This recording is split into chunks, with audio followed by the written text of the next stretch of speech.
Welcome to Women Got Game, where we uncover untold stories of extraordinary women in sports across Northwest Ohio and beyond. I'm Sophia Fisher, and we're going to celebrate the evolution of female athletes, coaches, and sports enthusiasts. Let's dive into a world often overlooked in the broader sports narrative. Ready to explore? Let's play. Today we're talking about NIL, name, image, and likeness. NIL first gained major traction in the U.S. sports landscape in 2021 when the NCAA announced a significant policy change that allowed college athletes to profit from their own name, image, and likeness. I'm pleased to have our guest on the show today, Carolyn Adkerson. She's attending the Fox School of Business and the Executive Doctor of Business Administration program. She recently defended her dissertation titled Beyond Competition, an exploration of how collegiate women athletes navigate name, image, and likeness, or NIL opportunities, as we call it. And she passed. So congrats, Carolyn, and welcome to Women Got Game. Awesome. Thank you so much, Sophia. I am thrilled to be here today and looking forward to a wonderful conversation around the wonderful world of NIL. Yes, and, I guess really taking a step back so we can have proper introductions here. I think you and I met when we were on it was a sports webinar on NIL, and that's how we connected. You're actually located in Nashville. We kind of found each other in this NIL world, and I think it's really it was really cool, and it's very important, I think, for women in all industries to network and to lift each other up. And I've had such a great experience getting to know you. And as you know, I'm a certified NIL agent within the state of Ohio.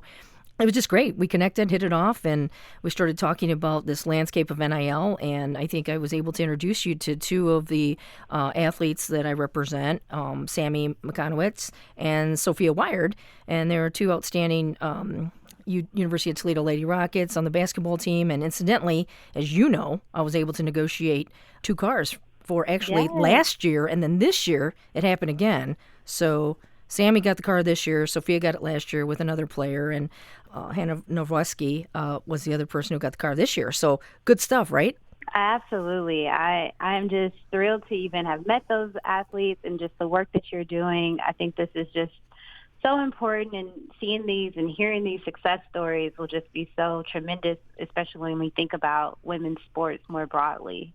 100%. And, really, I want to start by having you tell us, why did you choose NIL and women's athletics for your focus? I have a little bit of a personal motivation. I am a former athlete. I played through college. I attended Spelman College where I played basketball. And I just remember there was a pivotal point in my career when I was really curious and interested in going into a professional space and laying for sports, in basketball in particular. And I was at a camp, and I remember being the inquisitive athletes that we were. We asked the ladies there from the WNBA, how much do they make?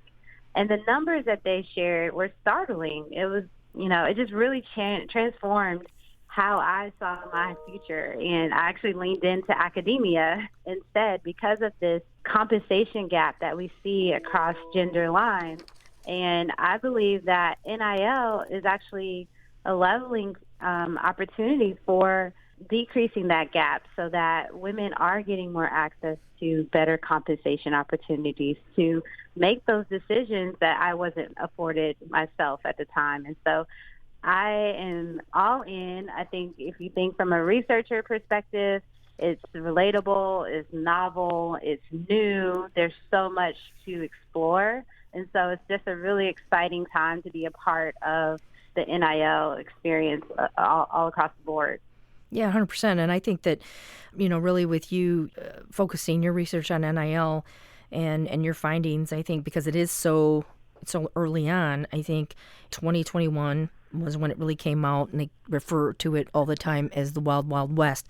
So with that being said, can you give our audience a brief overview of what NIL means and why it's such a major shift in collegiate sports?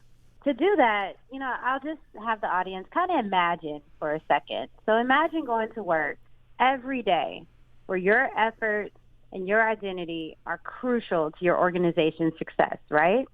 So now imagine if your employer used your name, your face, and your unique attributes to make millions of dollars.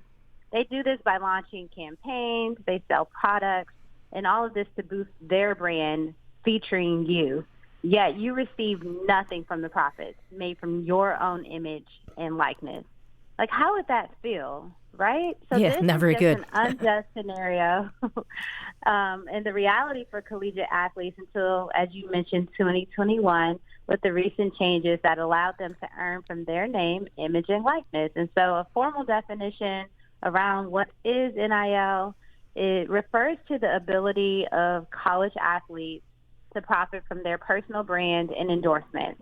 And so with these NCAA rule changes, student athletes can now earn money through third-party endorsements and the use of their NIL for advertising purposes.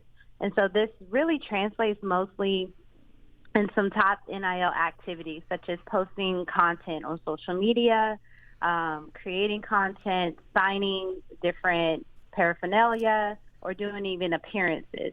And it's been just strikingly interesting because within the first year, it was almost estimated at $1 billion of compensation earned through NIL. And then when we look at year two, the estimates go beyond a billion, and it's on a trajectory that by year five, they're now estimating almost 2.55 billion, according to Open Doors. And so Open Doors is one of the third-party platforms that athletes are leveraging to not only seek out NIL deals, but also capture the deals that they have received. So when I said estimates previously, NIL is also is a growing science. It's not true to form. So every single deal is not necessarily captured right now. And so these are estimated amounts based on different platforms where athletes have opted in and self-selected to share their data to create these numbers. So just think about all the numbers that are missing. And so it's a wide open space. There's so many nuances within it. And I think it's just exciting and interesting to be engaged and involved in it and watching as it grows. So let me ask you this. In your research, obviously you'd have to be living under a rock last basketball season watching women play if you didn't know who Caitlin Clark, is, and Angel Reese and so many other players, but we mention them often. We talk about the Clark effect, but really talk to me a little bit about, did you find there has to be disparities in what, obviously you're focusing on female athletes, but in what men are able to pull down in NIL deals versus women? Yes, absolutely. So continuing to think about the landscape of NIL, NIL really consists of collective and commercial endorsements. So what's an NIL collective? NIL collectives are what I call legal booster clubs. So previous in the student athlete universe, there were people who wanted to pump money in order to have specific athletes on their teams in order to win championships.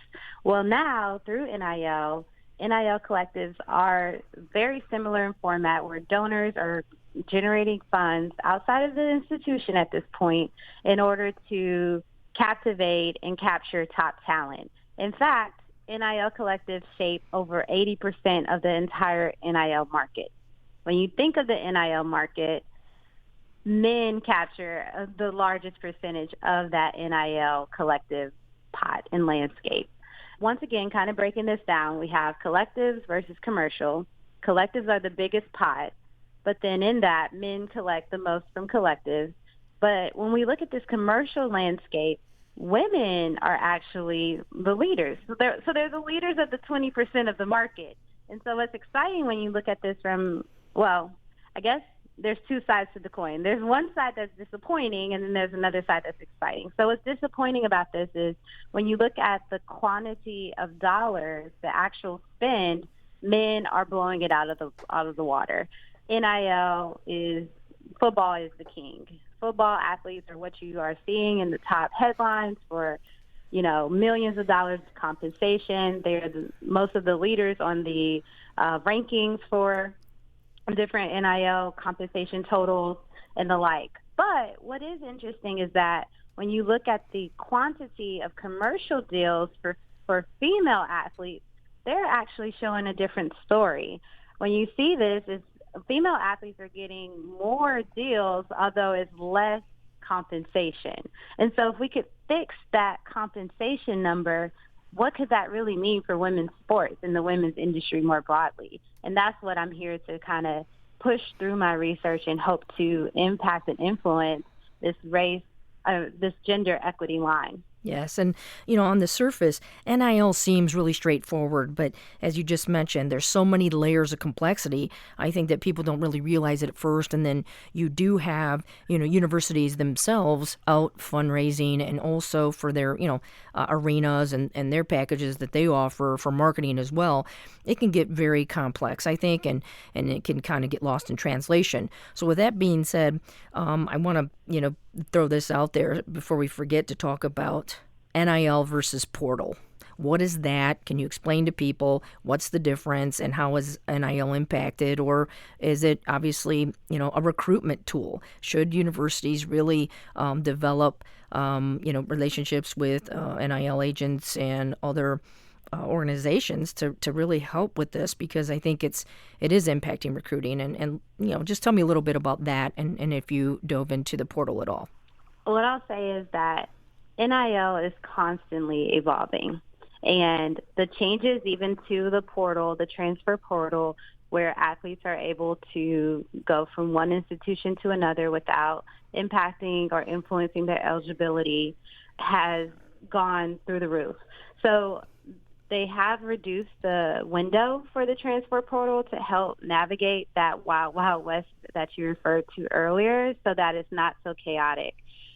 NIL is probably the biggest cause or reason for so much activity in the portal. It is being utilized as a recruiting tool for athletes. How this really translates into women is not as prominent as men, but we're actually even seeing NIL influencing decisions of female athletes as well, when we've seen athletes such as Haley Van Leek go from school to school with different endorsements and opportunities to further advance her NIL brand. And she's even considered one of the top 10 female athletes on the NIL charts. And so it is a driver when it comes to recruiting. I think what's going to be the most interesting is that we're having this conversation as a point in time in what will be history. The NIL is embarking on an even bigger change in the coming months that it's hard to really say what will be the future of NIL in that way. More specifically, there is this House settlement that is scheduled to take place or be defined and confirmed on April 7th of 2025. Some of the details around the House settlement really aim to back pay some of the athletes that missed out on their NIL compensation, and that's up into 2016 due to statutes of limitations. And there's rules around that, and for anyone who's listening that is a former athlete in those years, they're actually allowing for claims to be submitted as we speak. So, I highly recommend that you look into that so that you too can get your earnings that you should have received had you had this opportunity. But what's even more interesting, especially in the work that I do, is how this will look going forward in the future. So they're actually projecting or proposing to have revenue share across the schools for the athletes. And so it's going to be less of a roster number, the number of athletes on your team, and more of a budget, almost like a GM perspective of how much you can use to recruit to bring more athletes on your team. I think when we bring this back to a gender perspective, what's most interesting is what this will do for Title IX. And so, audience, I don't know if you all are familiar with Title IX, but it's only 50 years in existence. It actually celebrated its anniversary this year, and it's basically the notion to remove discrimination against women when it comes to student athletes in the NCAA. And so breaking this down a little bit further, right now, whatever men get from an institutional level, female athletes are supposed to get the same. What we've talked about earlier is NIL is not equal across gender lines. And so with this revenue share model of the work that has been external through the collectives coming internal to the institutions, what will that do? How will that shape women's sports, women's ability to get compensated, and or the failures that may happen because of all those different nuances? And so I always tell people right now, the way that NIL is shaped in the landscape more broadly, there's just more questions than answers. But I'm excited every day to dig in deeper to try and get closer to those answers. Really, and I'm, listening to you and I'm thinking about the NC2A and, how deep are their pockets? If they're, if athletes are able to go back and, to 2016 or be able to, obviously submit for past compensation, that's got to add up to be a lot of money that they're going to end up paying out, right? So that's one, fascinating point there. So thank you for sharing that. And then also number two, Title IX, absolutely. And if our audience is interested, there is a Women Got Game episode that we did focus on Title IX. So I'm so glad that you did bring that up, because I think all of these are moving pieces and parts when you're talking about NIL, and that's where I think it's the complexities. Most people might think it's very straightforward, but as we've been mentioning, it's just really not. So I'm so grateful for you to fill us in and share your research. And also, I guess the next question would be, what are the biggest challenges that athletes, particularly women, face when navigating NIL opportunities? It all really starts with the education around the sport in and of itself. I think it's important for athletes to be sponges, to learn as much as you can in terms of just what are the rules, who are the people, the key stakeholders within your organization, and how to activate. And then I think we alluded to earlier, I've spent my research on this first study talking to specific athletes like the two that you connected me with for a total of 21 female athletes. And some of my findings around that really center on the importance of three themes. One is being very mindful of your brand. It's important, and it's what is marketable when it comes to securing and soliciting NIL deals. The second is really around, it takes a team. And so when I was alluding to earlier, getting that information may be difficult. You may not know where to go, but there's NIL agents like you, Sophia, that can help navigate that situation for athletes. There's compliance team members that are part of your institution. There's your family, there's your friends, and there's just a wealth of information that is starting to flood the internet to stay connected. And so, ultimately, by focusing on your brand and then building out this right support network, we can grow women's sports across the board. And we've seen this model work, as you mentioned earlier, with Caitlin Clark and Angel Reese. They became names. They became people that you either love to hate or hated to love, right? And then because of that, they've built a strong team around them, the team that works for them.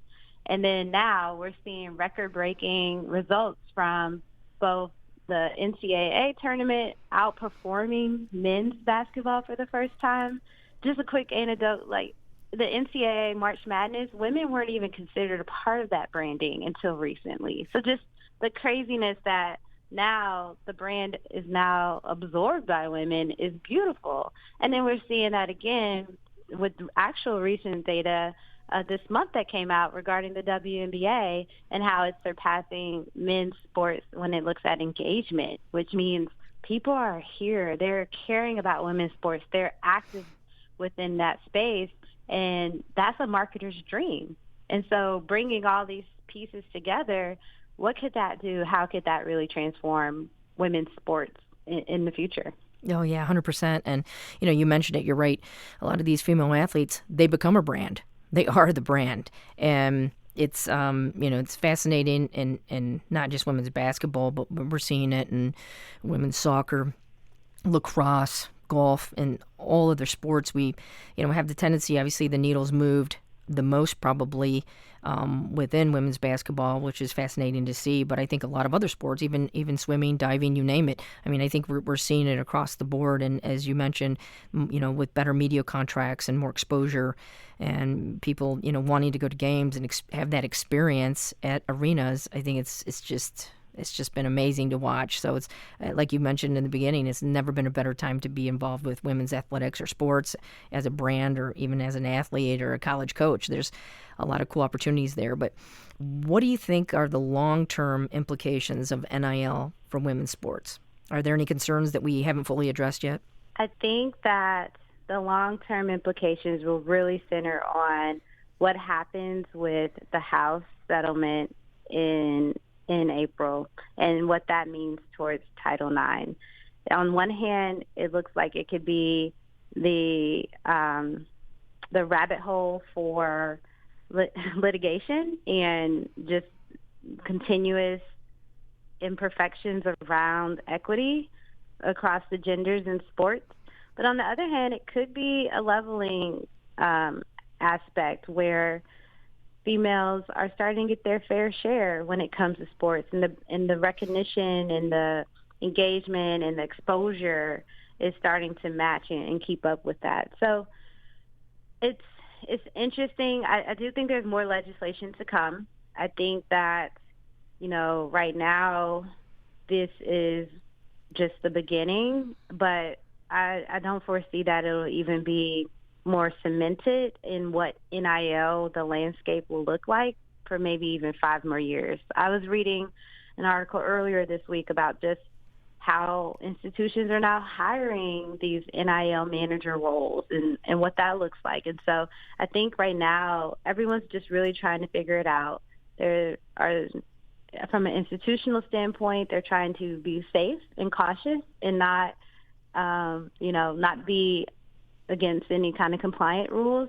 And then I think from a marketing and brand and business side or technology, they're trying to be innovative and first to market and try and catch the right wave at the right time, like Open Doors did. And so it's just something to just really keep an eye on. I know we talked about maybe having this chat, even what it'll look like 6 months from now, right? So this is just where it's kind of settling in as of now, but there's a lot to come on the horizon when April 7th comes. Yeah, and it seems like it's a moving target, right? We don't know what we don't know yet. So as it evolves, that's one of the things I like to talk to you about is, how do we create a movement and not just a moment? We look at how female athletes can redefine how brands look, at sports sponsorships and athlete partnerships. Let's talk a little bit more about that, because not everybody's going to give you a car. Let's just face it, right?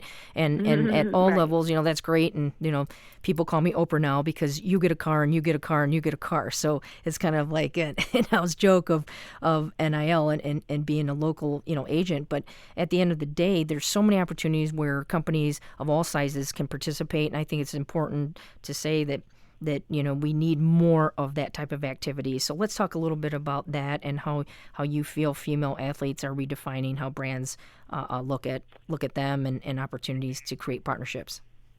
It's funny. I say the same thing, actually. I want this to be a movement and not a moment. And so one positive emphasis in that direction is actually with Deloitte. They just released what is called the Athena Pledge, and I'm not sure if you're familiar with it, but it's really centering on the charge and the call to action to invest in women's sports. And the data is there. So when we think about NIL, it's really in this influencers, creators ecosystem of like the gig economy. Well, a lot of times influencers may be self-appointed influencers, whereas athletes, they actually come with their own following. They have actual fans. And so their engagement level is that much more significant. And so what I think that can be the catalyst towards ensuring that this is a movement and not a moment is mapping our spend, putting our money where our mouth is. so when you're seeing a lot of times the ads that come on, or the Instagram posts, engage with it, but also go to that site and make a purchase on behalf of that athlete, because when they are actually driving revenue, it'll continue the momentum and allow not only the businesses to grow, the athletes' brand and recognition to grow, but then the whole industry in and of itself will grow. We'll have more Caitlin Clarks and Angel Reese's. We'll have more access and exposure. We'll have more funding so that they're not flying on charter flights or on commercial flights. And so I think the biggest lesson or biggest takeaway we could take from something like this is actually supporting this effort. So, a lot of times when it comes to the male athletes, they're having NIL deals dropped in their lap. Most of the times when you're seeing women athletes, it's very opposite. They're strategic, they're intentional, they're working to get to it. So let's support them, let's empower them, let's encourage them, and let's do so in a way where they're showing their impact and their value, so that we can continue this going forward. Can you offer some actionable tips and best practices for female athletes that may be listening today, and how they can engage with NIL opportunities? Absolutely. I think it'll reiterate just some of the things I've said a little bit earlier from just the findings that I had from my first study. So this is actionable things from female athletes actually experiencing the NIL universe. Build your personal brand and build it early. Don't wait and try and start your brand once you think you hit a certain point. Platforms and social media are important when it comes to a brand accepting or considering you for an NIL deal. Being authentic to that brand. So be who you are, but build that brand, build it early, and start increasing your following online so that you are positioning yourself for high-quality deals. Assemble the right team. It really takes a team. As student athletes, you're probably swamped with all the things. And so being able to have people, trusted advisors on your team who can help support you in that and help you navigate is important. There are so many things when it comes to contracts, to compensation, to taxes, that you don't want to miss a step on. And so that team can be as extensive as a right hand like Sophia on your side to manage all the things as an NIL agent, all the way to the simplicity of working with someone on your campus who is there to support your NIL effort. Yeah, that's great advice. And I think you're right. It sometimes does, it's more complex. I like that you said partnerships. It's not just one person that can navigate that for you. I think sometimes it's, from a public relations standpoint, and, even looking at, how do you create your brand, it does take a lot of work and commitment, but to be authentic, right? You never want to be, not authentic with your brand, because it never comes out right from a campaign perspective, or, I think student athletes need to align with some of what their belief system is and what they feel comfortable representing as well. And one of the things that, I did want to mention is if you could issue a call to action for local brands and sponsors that may be listening in our audience, to step up and support women's athletics, in regions, like ours. I'm in Northwest Ohio, Southeast Michigan. What would be a great call to action right now that you could just ask for us right now? Yeah, I think the biggest one is invest in female student athletes. The data's there, it's proven, and it'll garner fruitful results. And so, I think it's really important to lean in and take that journey and watch where it could go. It's just important in terms of women's sports and the growth and the visibility that comes with it, and will continue because you're a part of this ecosystem. So don't get left behind, because as I mentioned, Deloitte has an entire pledge that is talking about getting brands, getting companies to sign up to invest in women's sports, and it's getting great traction. And so this, hopefully, as we mentioned, is a movement and not a moment, but don't let either one of those leave you behind, because people are taking women's sports seriously. They're investing in it, and the results are there. The data is matching.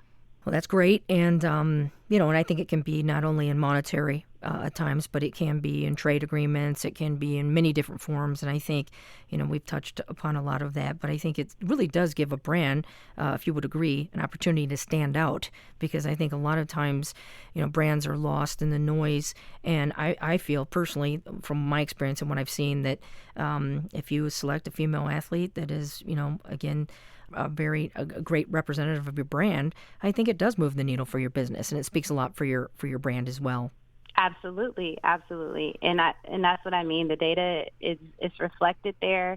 I've actually started on my second study, which is really diving a little bit more into this support network that I uncovered within basically the Ackerson ripple effect of, it's important about your brand, then it's important about having a support network, and then how that'll grow the industry. And so some of the insights I'm starting to get from this network is that it's even easier and better working with female athletes.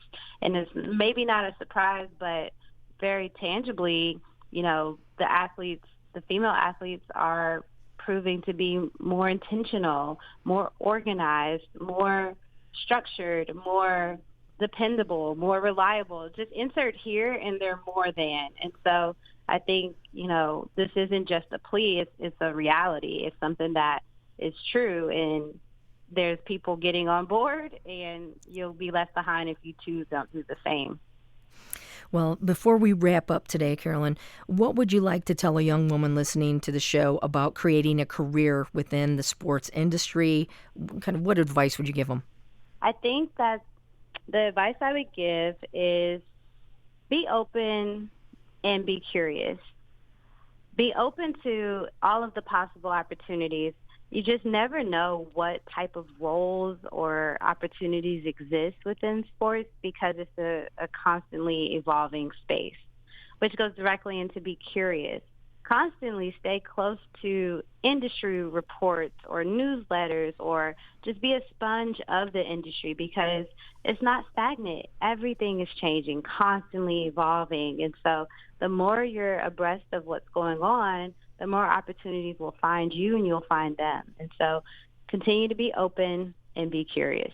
Well, it's been great to speak with you today on this particular topic, and you really did shed a light on NIL for our audience today. And Carolyn Adkerson, you got game.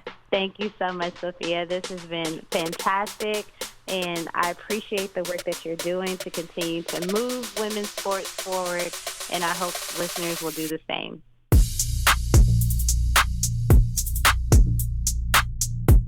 As you've heard, the NIL landscape is transforming collegiate athletics, offering unprecedented opportunities for athletes to profit from their brand. Now is the time for women athletes to step up, seize opportunities, and leverage NIL to grow their personal brands. NIL is about more than just endorsements. It's about creating a legacy, building a network, and paving the way for future generations of women in sports. It offers athletes to connect with local businesses, engage with platforms that align with their values, and make their mark. Join us on our next episode when we talk to two University of Toledo women's basketball players about name, image, and likeness. I want to give special thanks to my guest, Carolyn Adkerson, and to my executive producer, Chris Pfeiffer. I'm your host and producer, Sophia Fisher. Feel free to visit us at wgte.org/womengotgame.